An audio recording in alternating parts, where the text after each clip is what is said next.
ओम श्री वेद पुरुषाय नमः। नमस्कार। क्लास नंबर 951 श्रीमद् भगवद गीता जी शंकराचार्य जी के भाष्य के अनुसार आरंभ किया जाता है। ओम श्री सीता रामचंद्राभ्याम नमः। नमो गुरुभ्यः। ओम अथ काल देवता श्री विक्रमी संवत् 2083 श्रावण शुक्ल पक्षः तृतीया शनिवारः पूर्वा फाल्गुनी नक्षत्रम उत्तरायणम वर्षर्तुः। ओम तत्सत्। श्री शंकराचार्याय गुरवे नमः। यदा भूत पृथक् भावम् एकस्थम् अनुपश्यति तत एव च विस्तारम् ब्रह्म संपद्यते तदा। अध्याय नंबर 13 और श्लोक नंबर 30। पुस्तक है Gita press Gorakhpur, book number 10, Shankaracharya ji के भाष्य वाली भगवद गीता जी। अच्छा जी, अब धीरे धीरे आगे बढ़ते हुए कैसे वेद माता श्रुति माता भगवद गीता जी हमको सम्यक ज्ञान जिसका उन्होंने उपदेश किया है उसी में बनाए रखी हुई है। तो पुनरपि तत् एव सम्यक दर्शनम शब्दांतरेण प्रपंचयति।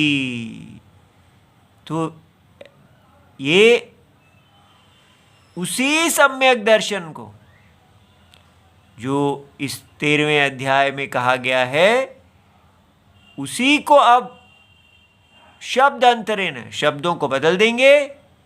हर श्लोक में अन्य प्रकार से वही बात कही जा रही है। ये क्या बात है जी? एक ही बात को शब्द बदल देते हैं। कोई नई चीज़ नहीं है क्या इनके पास कहने के लिए? आत्मा जो है उसी में ही सारी नई पुरानी चीज़ें आती हैं। नई चीज़ पुरानी चीज़ माने शब्द अर्थ नाम रूप। ये प्रकृति ही है जो नाम और रूप नई पुरानी के मोह में हमें सदा बांधे रखती है। अब कोई नई पिक्चर देखते हैं, अब ये मॉडल पुराना हो गया, अब नया। लेकिन इस संसार में सब पुराना ही है। कितने जन्मों से वही नाम रूपों को, इंद्रियों के विषय, उन्हीं को चाटते चाटते चाटते चाटते हम फिर भी नहीं थकते। कोई नई चीज़ तो यहाँ सर्व होती ही नहीं। इस होटल में, माया होटल में, वही शब्द स्पर्श रूप रस गंध। लेकिन कैसे? माया रूपों से नए नए रूप धारण करके वो वही हमारे सामने परोसा जा रहा है और हम उसी से मोहित हुए बार बार उसके वश में आ रहे हैं। तो अब श्रुति माता ने क्या दिखाया है? इन नाम रूपों को कहा ये सब क्या है? विनश्यत्सु। ये सब विनाशशील है। लेकिन ये विनाशशील अविनश्यंतम जो अविनाशी है उससे पूर्ण है। ये सम्यक ज्ञान है कि हमारा ध्यान विनाशी से हटा के जो उसी विनाशी के अंदर पूर्ण है, उसका सत्यम है, उसकी ओर ले जाया जा रहा है बार बार। फिर कहा कि जो इस प्रकार जानता है वो आत्मा की हत्या नहीं करता। इस प्रकार हमें कहा कि अगर आप नहीं जानते हैं तो आप आत्मा के हत्यारे हैं। बार बार आपको जो शरीर मिलता है उसकी हत्या कर देते हैं, नया शरीर आ जाता है, फिर उसकी हत्या कर देते हैं, फिर नया शरीर आ जाता है। इस प्रकार आत्मा अज्ञानी पुरुष देह को आत्मा समझता है, लेकिन उसको भी मारता रहता है। लेकिन जो वास्तविक आत्मा है उसकी तो हत्या करता ही है, क्योंकि आत्मा का उसे कभी भी फल नहीं प्राप्त होता। उसकी जैसे आत्मा मरी हुई है, वह आत्मा के लिए जीता ही नहीं है। भगवान के साथ उसकी कोई जोड़ी नहीं रहती, वो श्री कृष्ण के साथ नहीं जुड़ा हुआ है, वो केवल शरीर को ही आत्मा समझने वाला।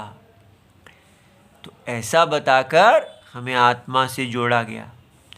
अब यहाँ पर भगवान हमें एक नए तरीके से फिर से आत्मा से जोड़ रहे हैं।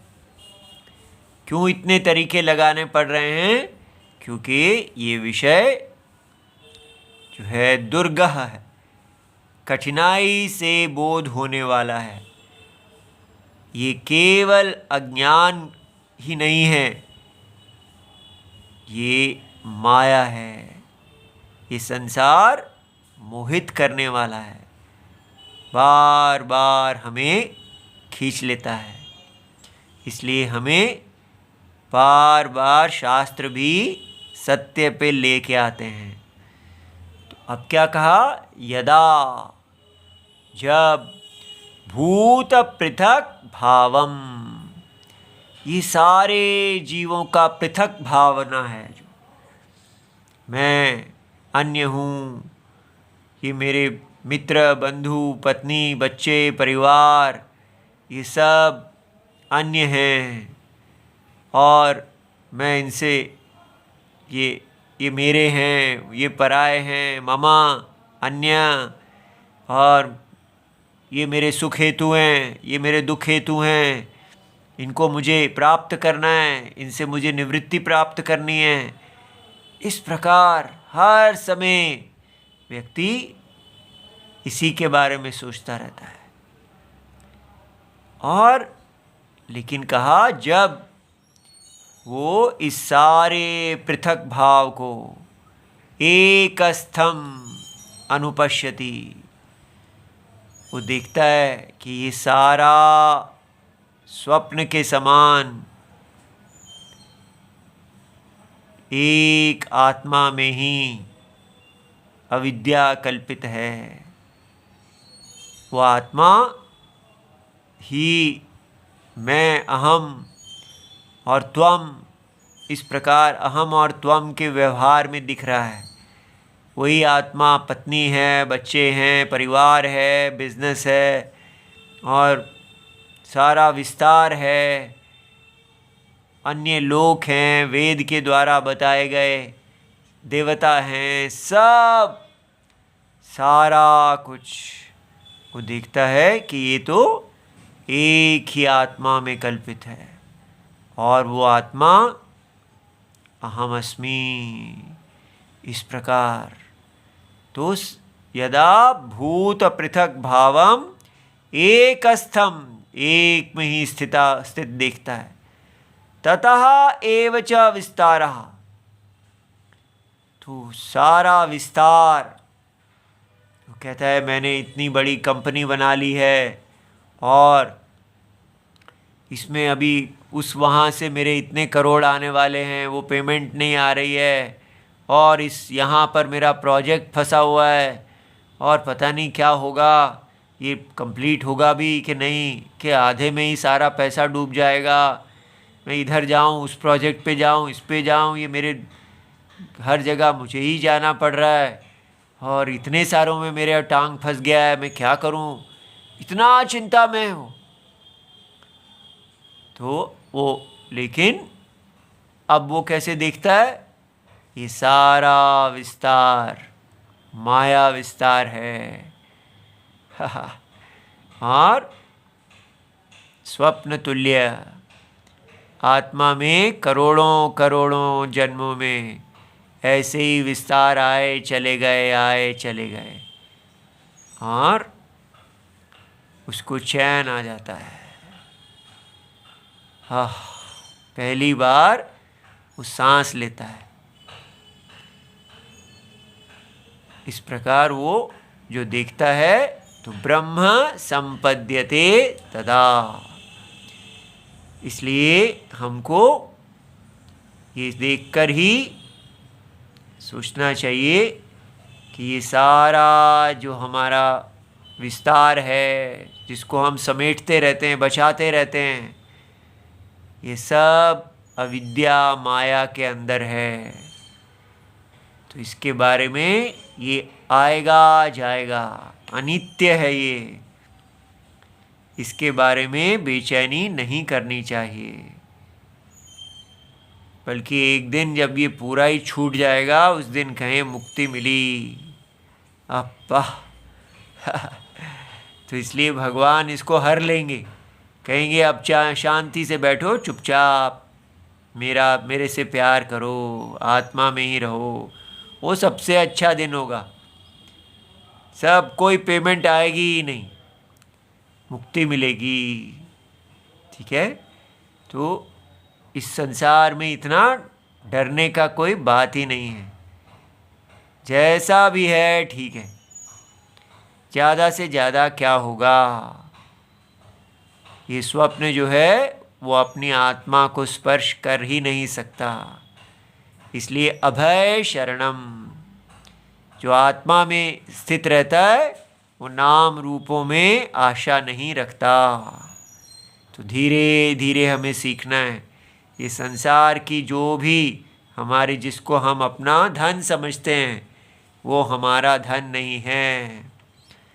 पायो जी मैंने राम रतन धन पायो। बस ये राम रतन धन ही सब एकमात्र धन है। ये आत्मा, ये धन हमारे पास है तो सब कुछ है। लेकिन सब कुछ है लेकिन ये धन नहीं है तो भय ही भय है। ठीक है, तो यदा यस्मिन काले, अब ये काले का मतलब ऐसा नहीं है कि सुबह 9 बजे 10 बजे, धीरे धीरे एक ज्ञान की यात्रा है।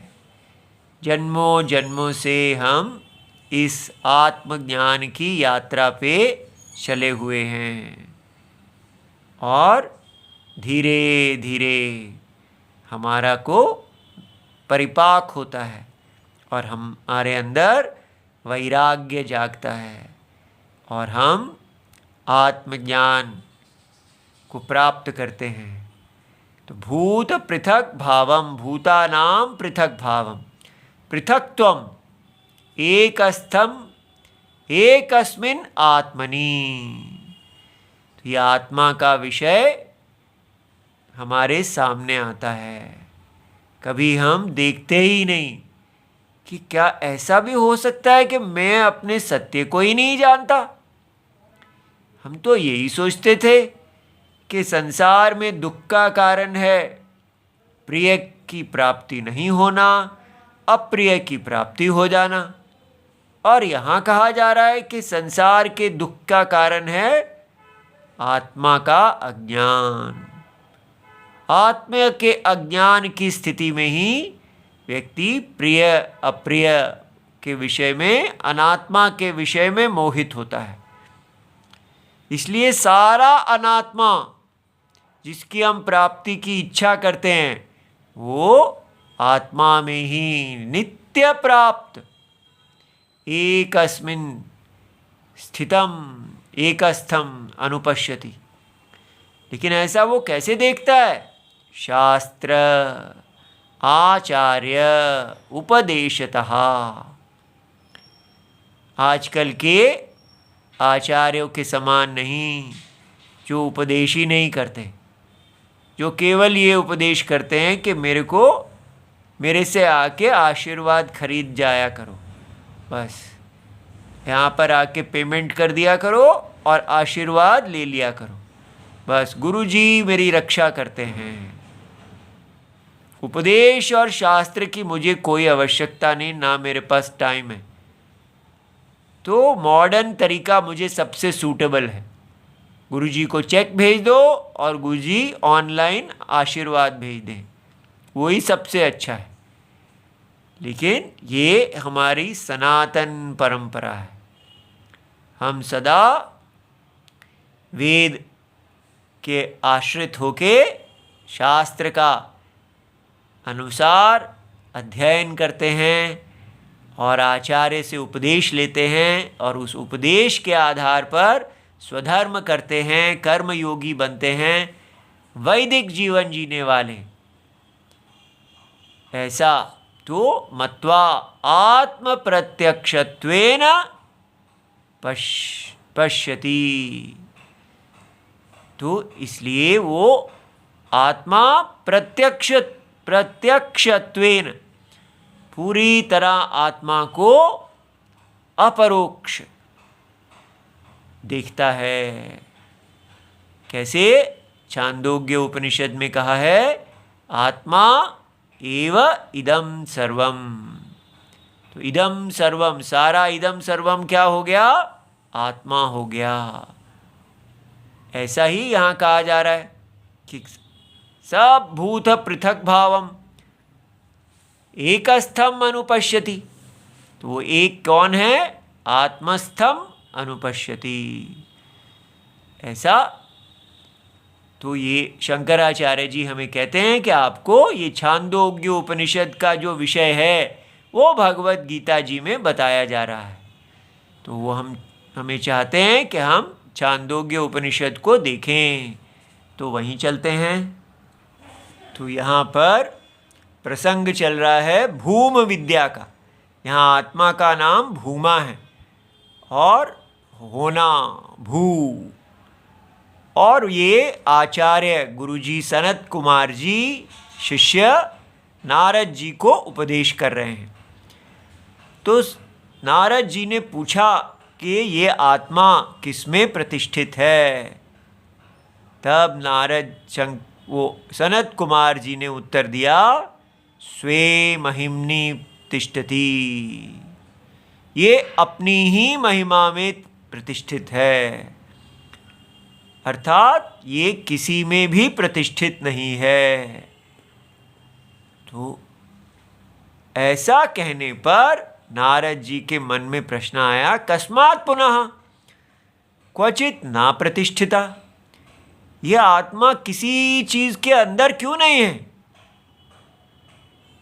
तो ऐसा इति उच्यते। तब सनत कुमार जी ने कहा, स एव अधस्तात्। ये आत्मा नीचे है, स उपरिष्टस्तात्, ऊपर भी आत्मा है, पश्चात पीछे भी, और पुरस्तात् आगे भी। ठीक है, दक्षिणतः राइट हैंड साइड पे, और उत्तरतः लेफ्ट में, दाहिने बाएं। स एव इदम सर्वम, वो तो ये सब कुछ है। ये पृथक भावम इति अथ अतः। अब इतना कह के सनत कुमार जी को लगा कि कहीं ये ऐसे ना सोचने लगे कि आत्मा तो मेरे से अन्य है, ये किसी अन्य आत्मा की बात हो रही है। तब उन्होंने वही उपदेश ऐसे किया, अहंकार आदेशः। उन्होंने कहा, एव अहमेव अधस्तात्। तो पहले कहा था सह एव अधस्तात्, ये ही नीचे है। अब कहा मैं ही नीचे हूं। अहमेव उपरिष्टात्, मैं ही ऊपर हूं। अहम पश्चात, मैं ही पीछे हूँ। और अहम पुरस्तात्, आगे हूँ। मैं ही दक्षिण में दक्षिणतः, अहम उत्तरतः, अहमेव इदम सर्वमिति, मैं ही सब हूँ। ऐसा करके उपदेश किया। तो ये आप देख रहे हैं कैसे शास्त्र का एक प्रक्रिया है। कि पहले आप एक अतत धर्म का अध्यारोप करते हैं। कहा कि वो उसमें ऊपर नीचे आगे पीछे सब दिशाओं में होने का धर्म का अध्यारोप किया, सुपर इम्पोज किया। जो धर्म उसका नहीं है वो उसमें डाला। लेकिन उससे क्या हुआ? व्याप्ति दिखा दी कि जिसको आप ये पृथक भाव समझते हैं, शरीर के अनुसार आप सोचते हैं शरीर के आगे, शरीर के पीछे, शरीर के चारों दिशाओं में, सब दिशाओं में, क्योंकि आप शरीर को आत्मा मान रहे हैं।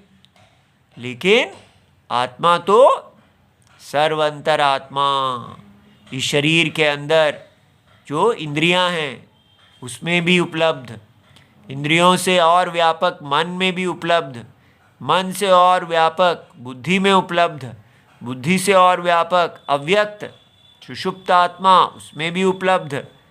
और इस सारी उपाधि पृथक भाव का जो सत्यम है, जिसमें ये सब कल्पित है, वो आत्मा आगे भी है, पीछे भी है, ऊपर भी है, नीचे भी है। ठीक है?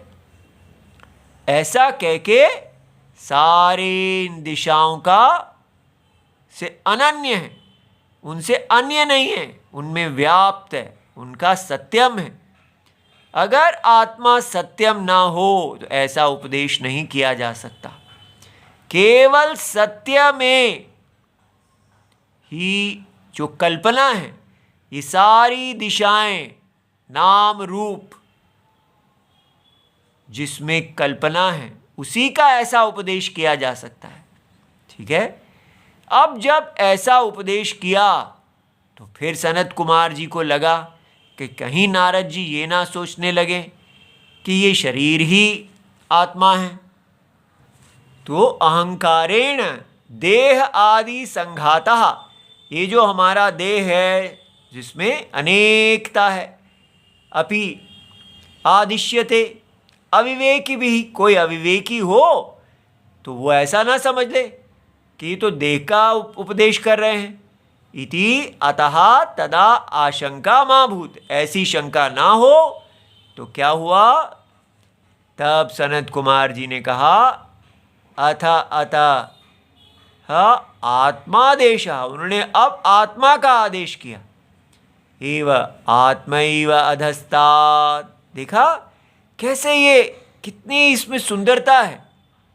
पहले सहा वो, फिर मैं, अब आत्मा पे ले गए। आत्मैव अधस्तात्, ठीक है, आत्मैव पर उपरिष्टात्, आत्मा ही ऊपर है, आत्मा ही पीछे है, आगे सब, ऐसा उपदेश किया। दक्षिणतः उत्तरतः आत्मैव इदं सर्वमिति, ये वाक्य शंकराचार्य जी ने हमें भाष्य में दिया था कि आत्मा एव इदं सर्वम, ये है पृथक भाव।